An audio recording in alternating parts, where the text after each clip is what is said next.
All right. Good afternoon, everyone. Good afternoon. Okay. Okay, so what are we going to be doing, I think, in the last session slot, right? So what are we going to be doing? Well, we're going to take a look at some cool stuff in Visual Studio 2017, mainly aimed at the C# developer, but I think if there's any VB.NET developers, they will also pick up a couple of cool things. So my name is Gill Cleeren. I'm coming from Belgium, where I work at Ordina as an architect for mostly mobile projects. So my second home is basically Visual Studio, so that's why I thought that this presentation was actually a good one to finish the conference with. You can find the slides, the demos of this presentation after the talk on my blog, which is .snowball.be. All right. I'm also a Pluralsight author. If you're interested, if you can't get enough of hearing me talk, well, you can continue in the weekend, get a Pluralsight subscription, and this link will take you to all my Pluralsight courses, including some .NET Core stuff, Xamarin stuff, and so on. All right. So, what are we going to be doing in the next 45 minutes? Well, my main goal is showing you how to be a little bit more productive as a C# developer using Visual Studio 2017. And we're going to start by taking a look at Visual Studio itself, the IDE. How can the IDE help us to be a bit more productive? Then we'll take a look at the debugging features, which actually deserve a separate bullet point to be discussed. Then we'll take a look at the unit testing improvements in Visual Studio 2017. We'll continue with taking a look at how NuGet packages can be more easily created with Visual Studio 2017. And finally, we'll take a look at some language features that I think will also make you a little bit more productive. It's not everything which is in C#7. There's other talks that have covered that already in the past 2 days, but I'll take a look at some things that I think will make us a bit more productive. All right. Without further ado, let's take a look at number one. How can Visual Studio itself make us as a developer, as a C# developer mostly, a bit more productive? Well, it all starts with the installation. I assume most of you have already installed Visual Studio 2017. I'm not going to install Visual Studio during a demo. That's not going to be a good idea to do so. But I hope if you haven't installed it, well, the first thing that you'll see is that the install also is in line with the productivity enhancement. It comes with something new called the workloads, which allow you to select what you need. Instead of going through a long list, well, I need this, I need to collapse that, I need to expand that, it actually takes you through this workload-based installation that shows you what the possible ways of working, like .NET Core, Xamarin, and so on. So it actually will bring along all that is required for that particular workload. If you do not want to follow that, there's also a tab individual components, and I'll refer to it a couple of times during the talk because a couple of things that we'll be using won't actually be installed by default using these workloads.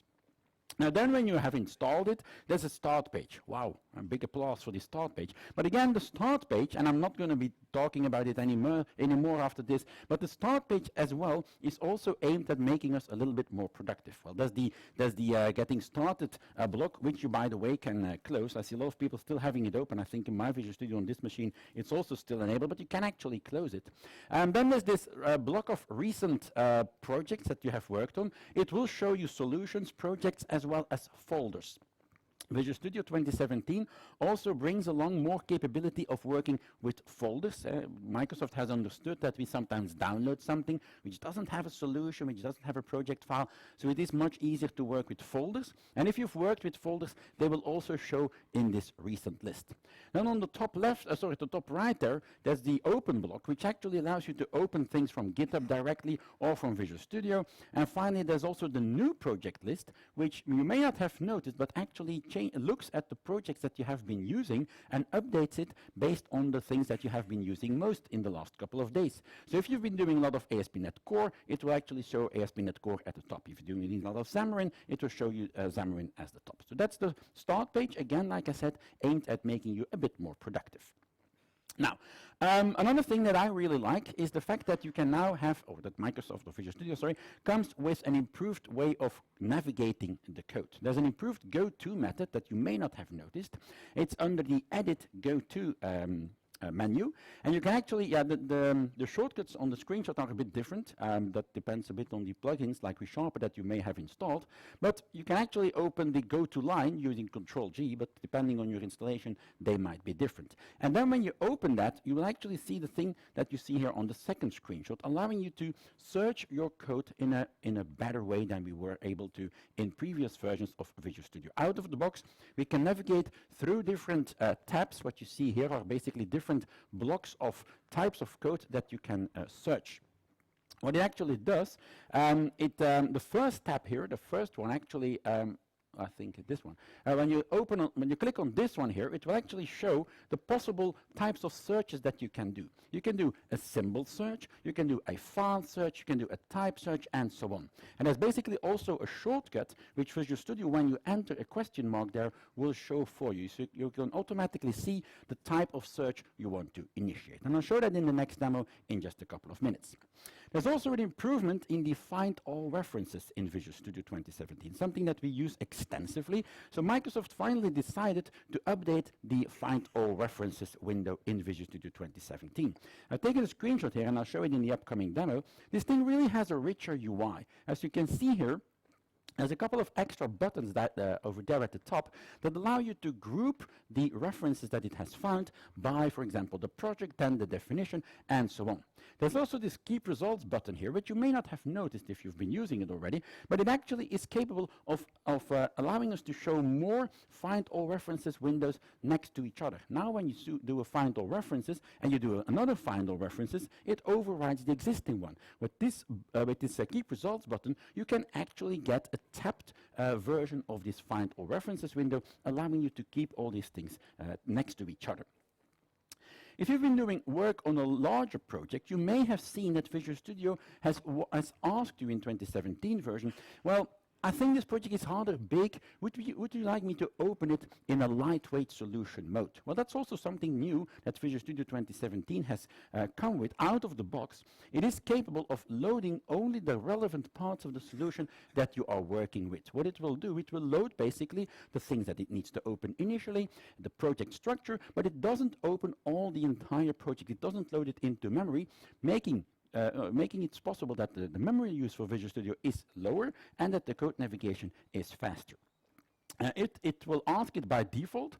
If you want to do it, or if you want to enable it always, you can go to the Visual Studio 2017 settings, and there you will actually see this screenshot here, this option here that I've taken a screenshot of, that allows you to select whether or not you want lightweight solution to be always enabled, never enabled, or let Visual Studio choose. On my machine, it's actually on the first option. This option changed very recently in the last update of Visual Studio 2017 version 3. Then there's also this IntelliSense filtering, which is something that was, for example, also available in plugins such as ReSharper.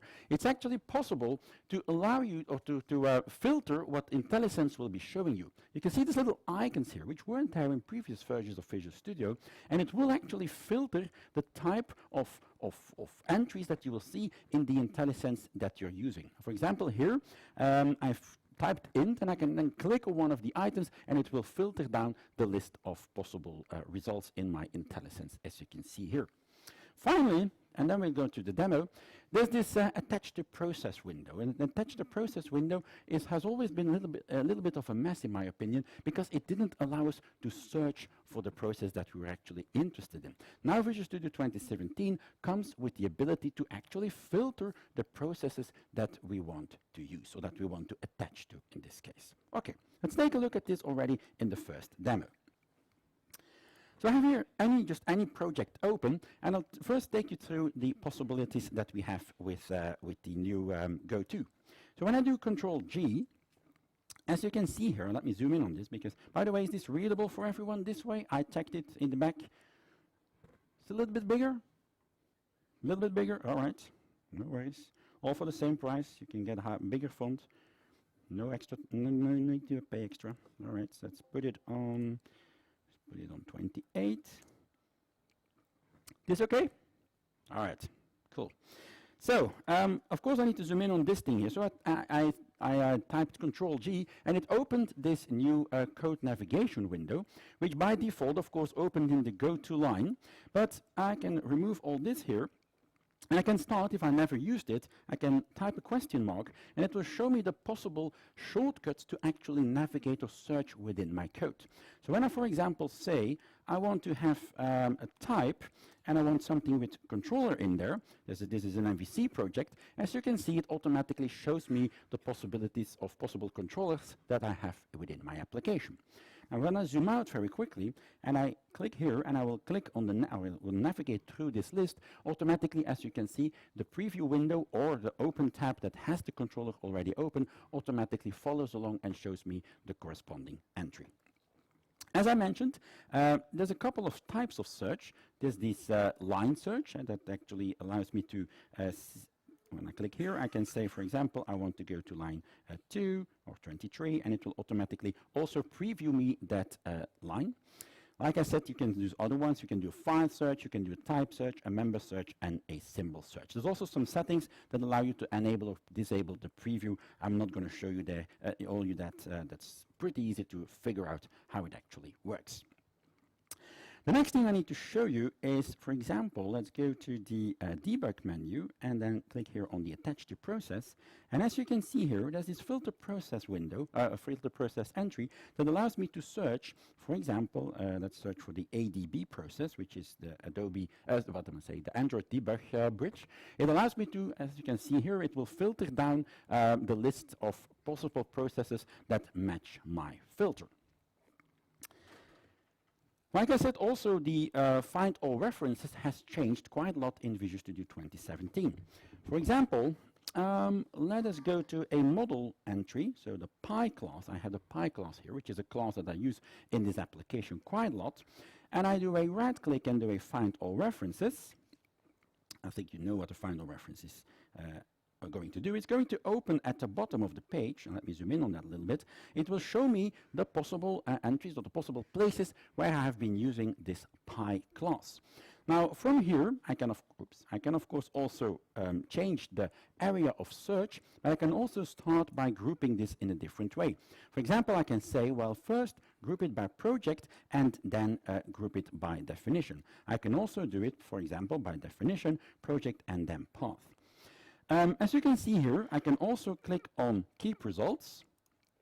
And when I now, for example, do another search, for example, I go to Order, and I right-click here and I say Find All References. And now I need to look, because sometimes it doesn't do it the first time. And when I, for example, now do again Pi and then say, oops, I need to, of course, catch it.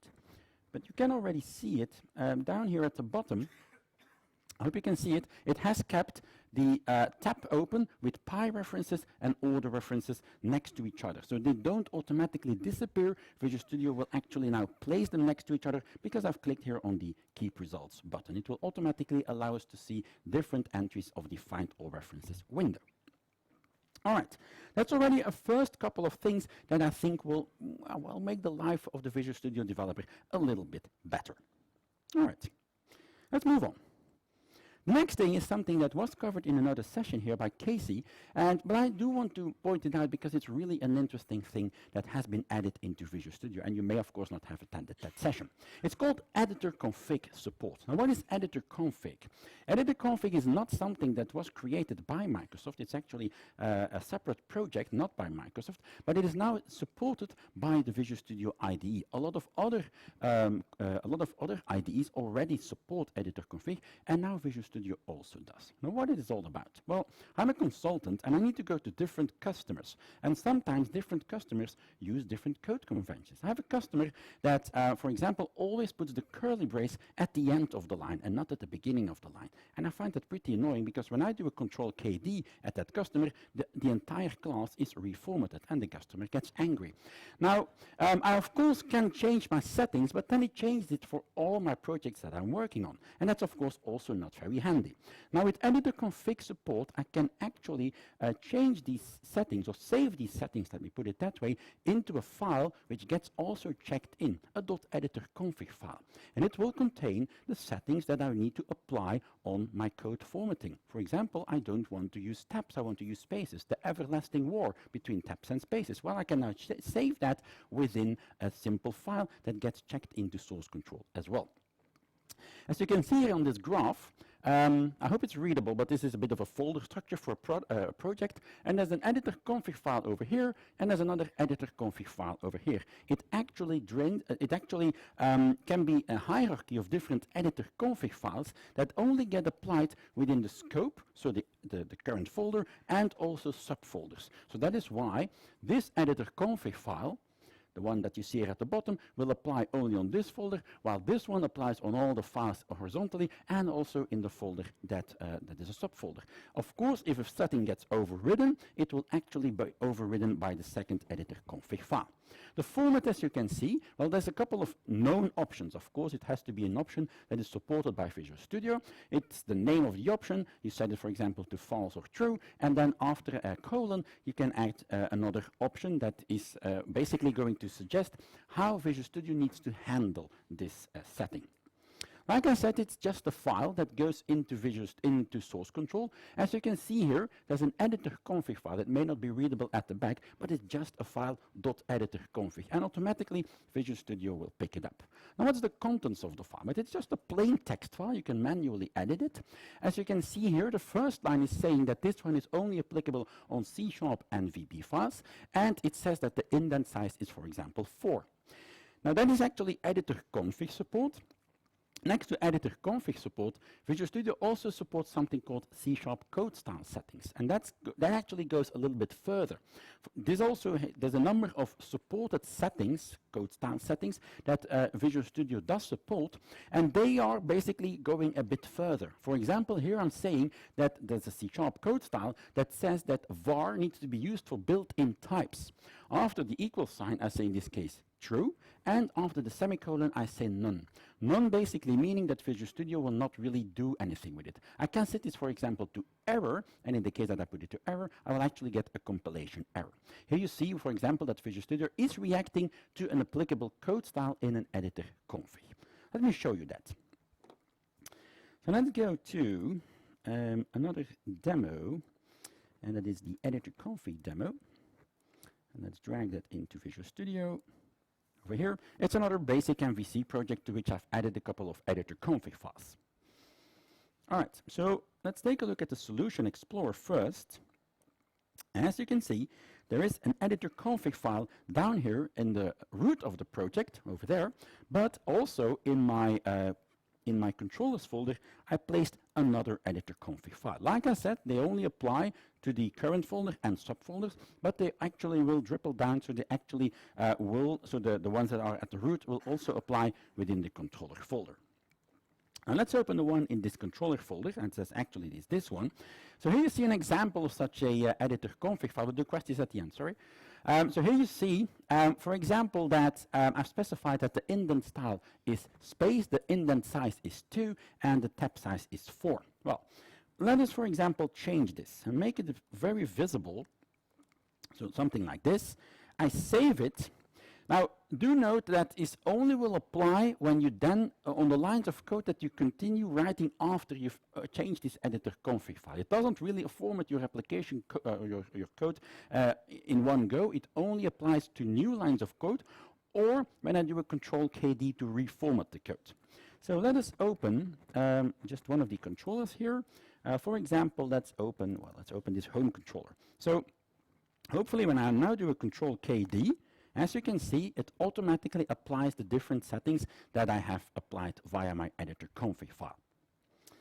Now that's basically real editor config support. Next to that, I also have this C# code style built in. And just search for C# code styles and you will find the list of supported things that you can already work with via Visual Studio. This one is now saying, well, I do want you to do this, but I don't really flag an error for that. Now, when I change this into error, for example, and I save. And like I said, you really have to close the file and then open it again for this to actually take effect. So let's now open that home controller again. And let me now say var a equals 10. And notice now, it's not doing what it should be doing. That's not good. All right, let's close it. I set this to error, so it actually should pick it up. Let's try that again. And it's not doing what it should be. Oh, what am I doing? Of course, I need to do the opposite thing. That was pretty stupid.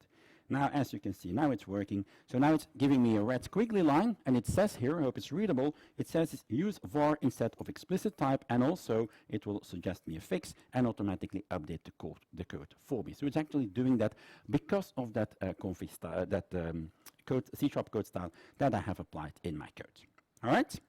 Hope that's useful. The last thing that I want to show you in this area is another one that, well, it may not be really that interesting, but it actually can help you on several occasions. I was installing a new machine just last weekend, and actually got actually got a lot of benefit from this one here.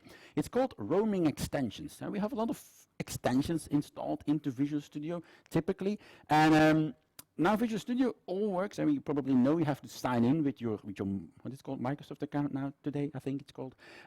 So you sign in, and it actually keeps track of the already installed extensions that you have installed in your IDE environment. Now, when you go here, you will now see the roaming extension manager. It's actually simply via the tools, extensions, and updates window that you can open this, and it does show you extensions that also can roam from machine to machine. So when you install a new machine, it will automatically show you that list and also automatically install these plugins if you really want. You can enable or disable it on a per plugin basis. The other one is also an interesting one that you see here. Via help manage Visual Studio performance, you can basically see what is slowing down your IDE environment. I'll show you these two. So let's go to Visual Studio again. And so, like I said, go to help and then manage Visual Studio performance. And you will see here that in this case, well, there's nothing slowing me down. There we go. Now it's actually updating. So there's actually one tool window that is at startup slowing me down for 4 seconds, which is the package manager console. So the NuGet package manager console. And from here, I can also enable or disable this to automatically start up or not start up at boot of Visual Studio. So again, giving you some insight on why your environment may be slow. The other one that I want to show you here is, like I said, via tools via tools extensions and updates. You can go to, well, the updated list here. So the roaming extension manager, that's now one that was added. And as you can see, there's a whole list of things that I have installed as extensions within my Visual Studio. And when I switch to a different machine, that list will also be installed for me within the other IDE. And I can, of course, enable or disable this. And when I click here on stop roaming, it will stop doing that. It will not automatically bring it to my other machine. All right? So that's number one. That's the first thing I wanted to show you, and that has taken us 20 minutes, so that's pretty much where I wanted to end up with at this point. All right. Now, still in the same realm, still in the area of the IDE, Visual Studio has come with a couple of improvements in the debugging area as well. Now, you may have seen this if you've been using Visual Studio 2017. I really can't explain a lot about it, but it's pretty simple. You may have seen this little green play button here, the play pause button basically. And this is called the run to click feature. Now the run to click feature is a feature that gets that will appear when you're in debug mode, and you can ask Visual Studio to just continue running your code until you've basically reached the line to which you want to continue playing your code. Now this is not really different from right clicking and run to cursor, but it's just a little bit more easy to reach basically. And it does pretty much the same thing, and you see it here, it's the little green button, and it only of course appears when you're in debug mode. Now this is of course useful to take a look at from another sample. Let's go here, and I have a stupid small application called a small calculator, a console-based calculator. Okay, Visual Studio continue. Yes, all right. So, well, let's run this, and then you'll see this thing appear.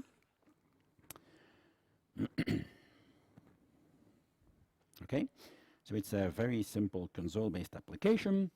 I hit 1, then I enter the first value, and now as you can see, we just went into break mode, and it will notice here, it will do a console read line, so it does need to go back to the input, but when I now hover here, it actually is showing that in a bit of a distorted way. That's a bit weird, but anyway. So it's actually a bit compressed this time. But anyway, that probably has to do with the resolution. So when I can now click this, for example, let's click it over here. And as you can see, it now jumps back to the input. And now it actually stops here, because I set run to cursor. It needed to do some input, and then it actually jumped over here. Now this one is then calling the perform calculation method. And I can also, my mouse is a bit annoying here. So I can now also say, for example, I want you to jump right over here. Of course, it doesn't know whether or not this thing will be hit, but I can click here and it will continue the execution right into another method as well. So like I said, this is pretty much the same as the run to cursor, but it is a bit more easy to do instead of having always to right click in your code. Now the other thing that has changed in the area of the debugging, I've opened Word by mistake, I think. No worries. All right. So the other thing that is new in the debug area is the new message, basically, that you get when you hit an exception. So the new exception dialog window of dialog helper, I should say. So when things go down the drain, it will show you this new dialog, and the new dialog is, well, a bit of an update, and again aimed at making us a bit more productive. What you see here is the base exception that has happened. Now the screenshot is in that area not 100% perfect. I'll show it in the demo, because there is also the ability to show the inner exception. Previously, we always had to expand the exception and then see what is the inner exception. Now, if there is an inner exception, you will automatically get to see that here below the main exception that has happened. You can also open the view details, which is basically the Shift F9 window, so the window that allows you to see what exception has happened. And you also can directly flow into exception settings that will open the dialog in Visual Studio, and you can also change whether or not it should break for this particular condition to happen. Now, instead of talking about this, let's jump right into the next demo. So for example, I have here, when I enter as input 0, I will go into this throw new exception, which, as you can see, also has this inner exception, and you will see that appear in the exception dialog helper. So let's click it, let's run the application, and I will enter 0, option 0, and as you can see, let's zoom in on it.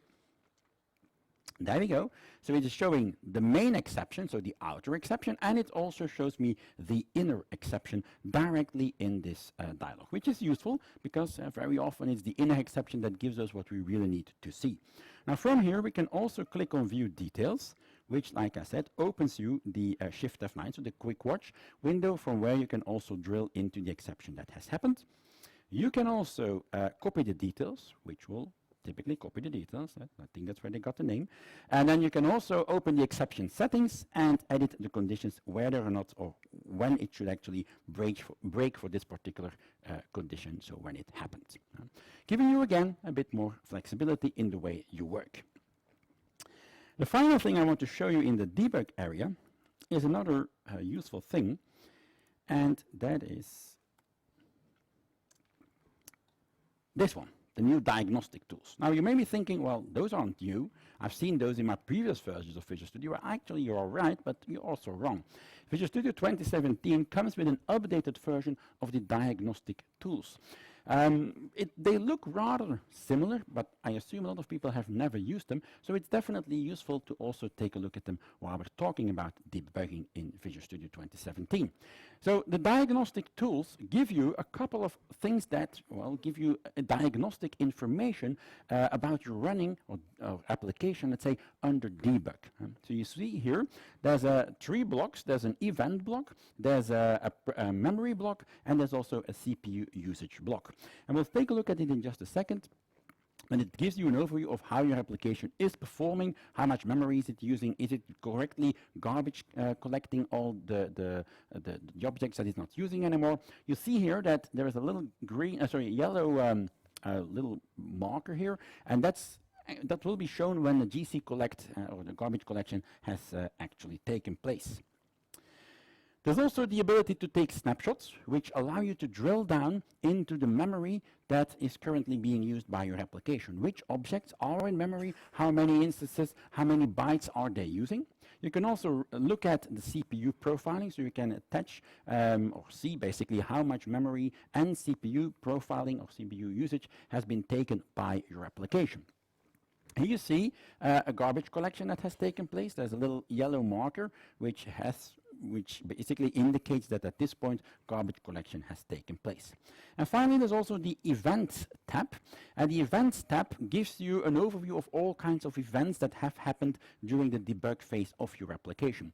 This will show, for example, application insights output. So if you have application insights enabled for your application on the debug, they will be showing here. If you step into a breakpoint, it will also be showing here. So you can basically go back into all the events that have taken place. And the final thing, that's this one. You can take different snapshots, and as you can see here, I have 3 snapshots here, and they have a different, so there's a number of objects that are in memory for this application, and also it will show the delta between the different between the different snapshots that I have within my application. All right, so let's do the next demo. Well, let's go. Well, we'll use the MVC application because that will use some more memory. So put it here, still debugging, close, there we go. All right, so let's run this. And if we're good, Visual Studio, because of my debug settings, will automatically open the diagnostic tools. So it's doing something. So hopefully it's going to do the correct thing and open the diagnostic tools for me. And not crash, hopefully, that would be nice. Okay, diagnostic tools are here on the left. So I'll pin them and you see them happening here. So as you can see, I have a couple of blocks here on my in my diagnostic tool window. So this one is of course showing the process memory, so the memory used by my application. It's an MVC application, so it typically climbs very fast. It's doing some hill climbing, and also there's already a couple of garbage collections which have taken place. There's also a spike here in the memory use that I have within my application. Now let's first do something here. So I'm going to click here and let's click here, and every time you see something happening and also a little bit of more memory being used. Now what I can do here, I can now take a snapshot. This takes a couple of seconds. You can, and there we go. So when I now take a look at what is in memory, it will open this in a window where I can drill down in the items which are currently in memory within my application. It's quite a lot. I can click on these and I can, it's not really updating yet. As you can see here, I get all the information about the objects which I have currently in memory. So it also should update that list, but it's not doing it correctly at this point. But I can actually see what is in memory, what is taking more place. Do we have any memory leaks? Because then you will see continuously increasing a particular type typically. Now when I click around, and let's do here, hitting a breakpoint. Let's go back here to the home page. There you go. So when I do another take snapshot at this point, it will actually show me, like I said, that delta. There's actually a decrease in used memory because I forced a garbage collection to happen when I clicked on the home controller to show you the difference. And as you can see, there's a number of objects less in memory and also a number of kilobytes less which are being used within the application. So it's down in this case 4,880 objects. And I can then also see which are new, which have been removed, and which have basically remained in memory. So I can see where my delta is coming from. That's really useful to, for example, detect memory leaks in your application. All right. So let's go back to the slides, and let me show you a little bit about unit testing. Unit testing, I think I don't need to explain the concept. Visual Studio brings something new to the table called live unit testing. Now, live unit testing, as the name already implies, is going to going to run our code or run our tests on a live, basically in a live way. It's continuously going to run the unit tests when we change a line of code. It's going to see if the line is covered by a unit test, and if it's covered, it's going to run that unit test and also see if that's code coverage and if it's a failing or a correct unit test. Now, this is a feature I want to point out, which is only available in Visual Studio 2017 Enterprise. It's not available in the Community or the Professional edition. This only works or is only available in the most expensive edition, let's say. Now, also, like I said in the beginning, this is one of the features which don't always get installed when you simply do a couple of workloads installations in your setup of Visual Studio. So this is one of the places, if you have Visual Studio Enterprise, you may start looking for it and it may not be installed. Simply go to the individual components tab and search for live unit testing and you will find it in that list. Now, instead of talking about it, because we're a little bit behind, let me jump to another demo and show it in action. So let's go here, unit testing. There we go.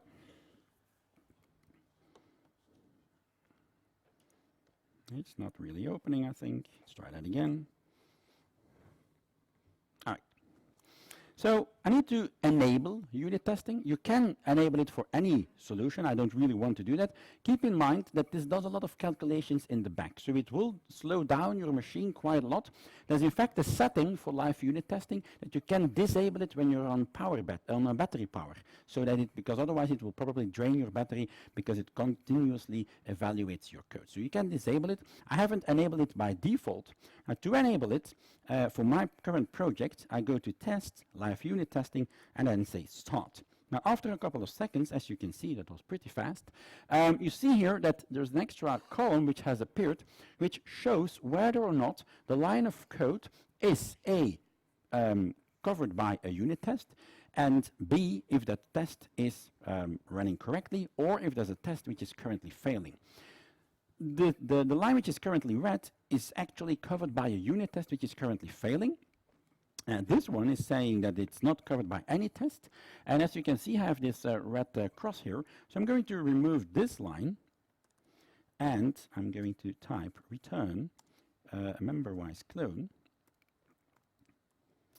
And it takes a couple of seconds. As you see, there's now a little watch appearing. And now it has run the tests. And it has seen that the test is now correctly working.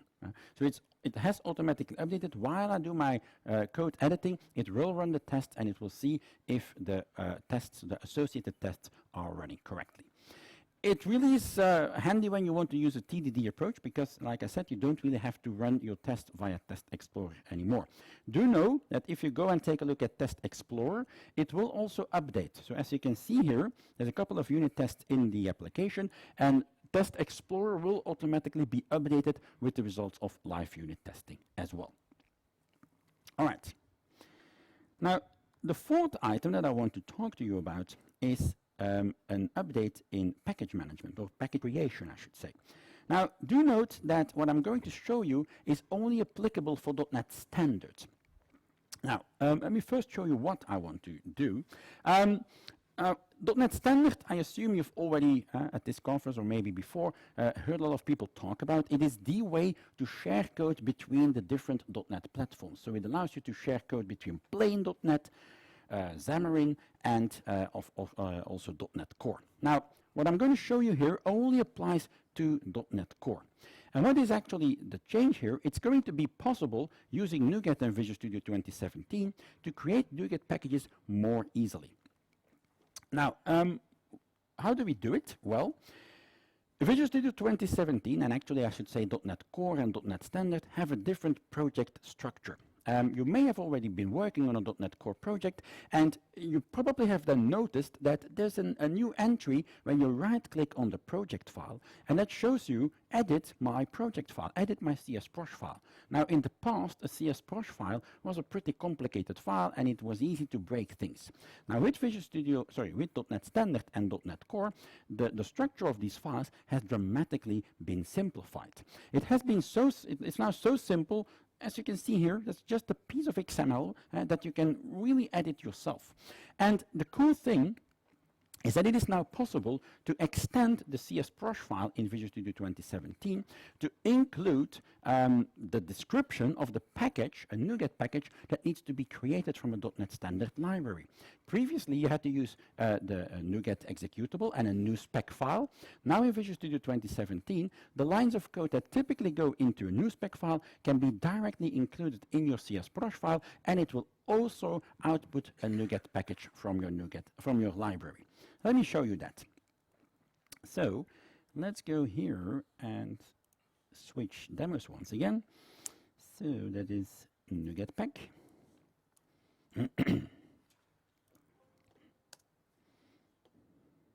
All right. So this is a .NET Standard library, as you can see here in the project properties. You can see here that I have selected .NET Standard 2.0. So like I said, this only applies for .NET Standard libraries. Now, what I've done is I've edited my CSProsh file. As you can see here, there is an entry here that allows you to open it in text format directly within Visual Studio. And what I've done here is I have included the lines of code which typically go into a new spec file to have the NuGet executable create a NuGet package. I can directly now do that here within my Visual Studio environment. And now, in my right-click menu, I also have the entry to do pack. And pack will then, well, typically create a NuGet package. I click on pack, and it has done the build. Let's go and take a look in the File Explorer. And in the bin debug, you will now see a NuGet package automatically being created from Visual Studio. So it makes things also a little bit easier. All right. And that brings us to the last item I want to show you, and that is basically a couple of things which have changed in the C# language itself. So the language itself, C#7, also comes with a couple of improvements that make our lives a bit easier. Well, the first one is called local functions. Now, local functions, like the word implies, are basically simple functions that are only going to be used somewhere within another function. Take a look here. This is a very simple piece of code that it contains the method getPersonInfo that internally will use will call getAddress, which is a simple private static function that may not be really useful for other methods, but we put it in a separate method, well, to make our code a little bit more readable, right? This is something that you should all understand. Now, what can I do with C#7? Well, since this method, this getAddress method, is not really useful outside of the scope of getPersonInfo, why don't I move it into getPersonInfo? And I make it a local function, a function that is going to be within the original function that is going to use it. So what I'm doing here is I'm calling a method getAddress directly from here. Nothing has changed here, but the method has moved into another method. It's a method within a method. Right. As you can see, it doesn't have a public, so an access modifier onto it, but it's just a plain method, and it can only, of course, be used within the scope of the getPersonInfo. Of course, these methods, like I said, are not accessible outside of that surrounding function. You cannot access them, you can only work with them internally. They cannot be static, but you can use them basically everywhere. In a getter-setter property, you can use them in a constructor, in a finalizer. Well, there's basically no limit where to use them. It doesn't support everything, so method attributes, such as caller member name, for example, they are not supported on this function. But for example, an out variable being used is supported, as you can see here. Let me show you that. Let's go to the last demo, which is called C#7. Let's open that. All right. So I have here local functions. As you can see here, so this is the a local function, a couple of local functions, I should say. So within the perform calculations method, I have a double sum function, a double subtract, and a double multiply function. I also have a print function, and there's really no limit on local functions. You can put a local function within a local function. Why not? Huh? So here you see that local print is actually a local function within the print function. Huh? I'm not going to say that this makes life easier, but it actually is now possible to do that. Now when I highlight this one, I notice that I've clicked it, I've selected the print method, and automatically Visual Studio is pointing out that this one are these lines here are using this print function. Now I do have another print function somewhere down here, this one, and that is not being used. So it will automatically first search in the current function for a local function and only then start searching around the original function. Like I also mentioned, it does support things like an out, but it doesn't support static. It doesn't support also these caller member names. I think I have somewhere over here this thing here, so caller member name. Those so method attributes, they are not supported at this point in C#7 to be used in an internal local function. All right. Let's move on to the next one. The next one that I'm really a fan of local functions, I'm small bit of fan, but not really. This one I actually like more, pattern matching. Now pattern matching, what's it basically, what it's going to do? It is going to test that a value has a certain shape. And if it does have that certain shape, I can extract information out of it. Now let me show you what it's doing, so then it's easier to understand.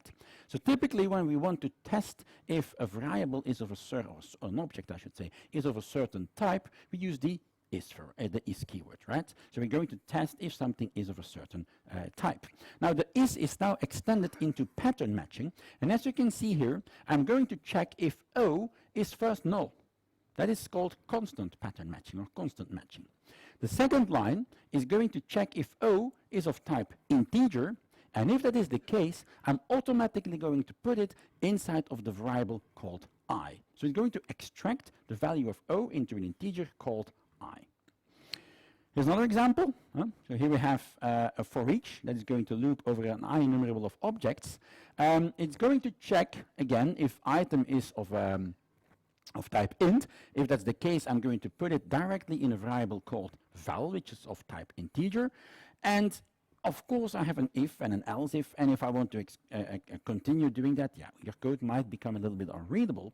That is also why pattern matching is also applied for the switch case statement. As you can see here, I'm going to loop again over that values collection. I'm going to extract a var item, and I'm going to switch based on item. And what am I going to do? In my case, I'm going to now specify if case is of type int. Well, then I'm going to put the variable or the value directly in the val integer value. Otherwise, I'm going to check if it's an I enumerable, it's in object. And I'm going to continue, but basically I can extend this a bit further and apply some more patterns, as you can see here.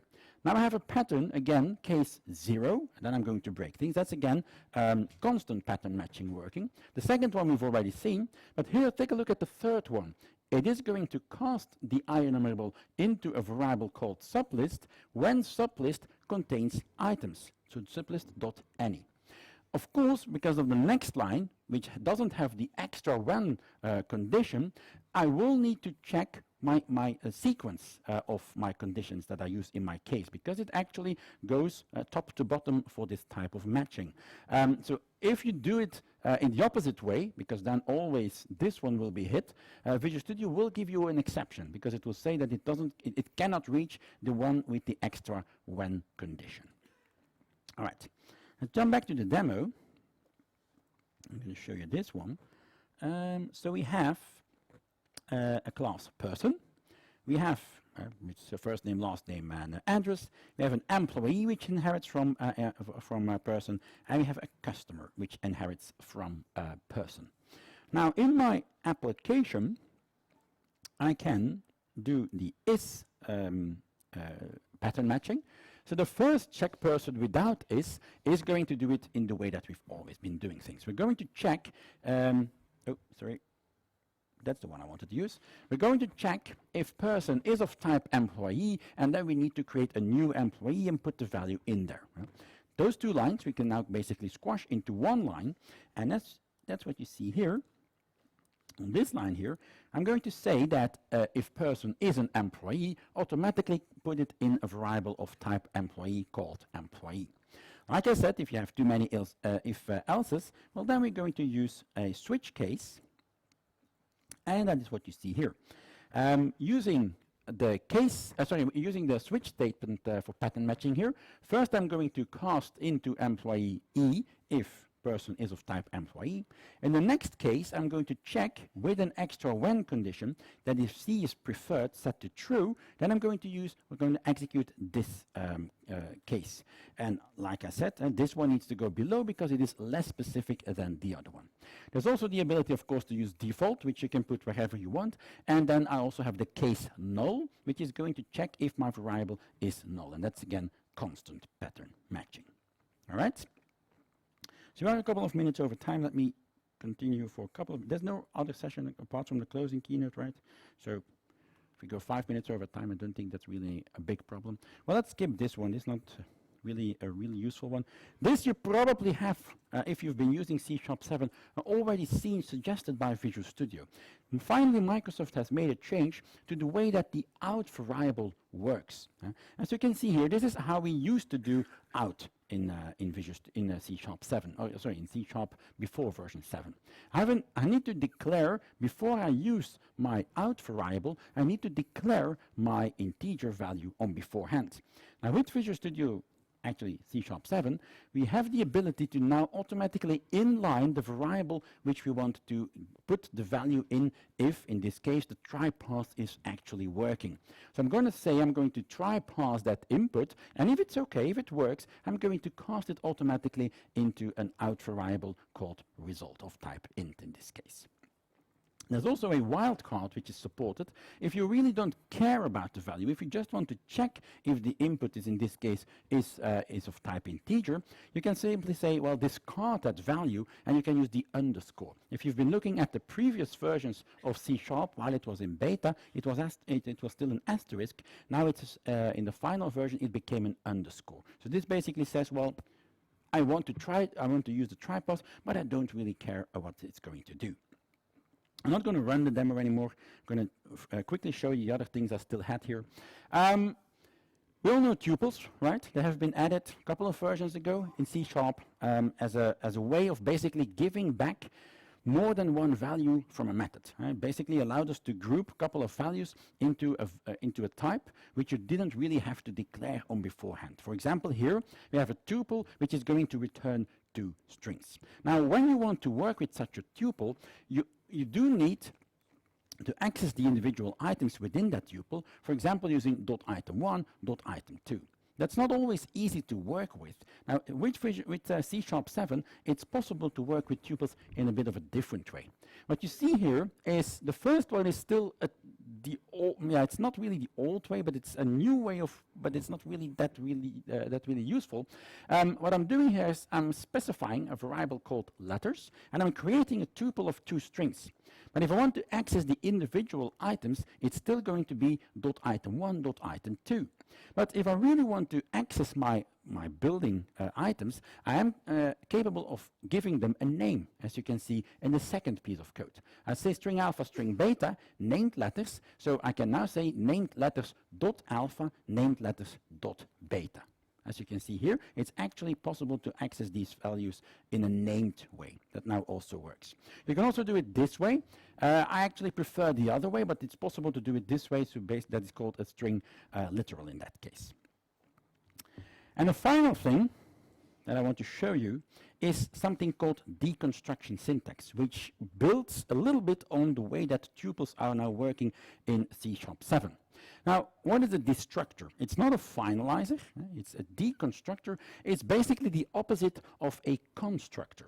We all use constructors to basically give a bunch of values onto a type, and it will create an object. That's what a constructor is. But C# doesn't really support something called a destructor, which you call and it will give you back the values you want out of the original object. That's what a destructor will now do for you. It's something that is now supported out of the box in Visual Studio. And it can work with tuples, but it doesn't always have to work with tuples. Here you see, for example, a method that is using tuples. It's a method called getBookDetails, and it is going to return a tuple. And what this will do, it will simply return me a tuple with 2 values. Well, it's a bit of a destructor, but it's not really a destructor. I can do this. I can say getBookDetails, and it will return me that tuple. Nothing really fancy going on here. But what is new in C#7 is that we can on a method now declare something called the method called deconstruct. And the method deconstruct is actually the indication that this method really is a deconstructor. That method has to have that particular name.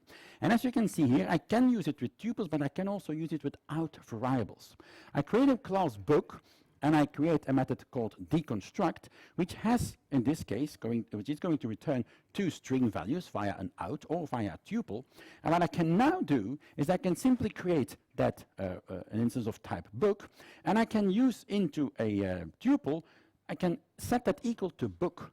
And that will do the opposite of a constructor. It will deconstruct that book into that tuple with 2 strings called title and author. When you use that particular line, Visual Studio or C# will actually look for a method called deconstruct, and it will automatically invoke that for you.